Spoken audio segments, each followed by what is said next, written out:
P T I قیادت کی P D M کو دھمکیوں کی ممکنہ وجہ کیا ہے؟ تجزیہ کاروں نے بتا دیا۔ تجزیہ کاروں نے سابق حکمران جماعت پاکستان تحریک انصاف کی حکومت مخالف تحریک پاکستان ڈیموکریٹک موومنٹ کو مارشل لاء لگانے کی دھمکی پر اپنا تجزیہ پیش کیا۔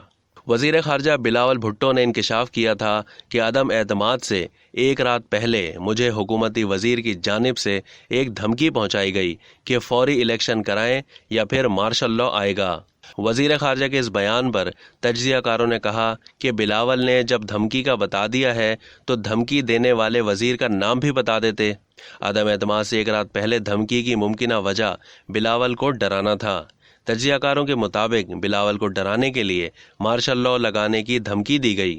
ایک دوسرے سوال پر تجزیہ کاروں نے کہا کہ عمران خان پیٹرول کی قیمت میں ریلیف دے کر تحریک عدم اعتماد سے بچنا چاہتے تھے۔ یہ بھی کہا گیا کہ ایف آئی اے کا وزیر اعظم اور دیگر کے خلاف منی لانڈرنگ کیس کی پیروی نہ کرنا افسوسناک ہے۔ اس سے ثابت ہوتا ہے کہ ہمارے احتساب کے ادارے خود مختار نہیں ہیں۔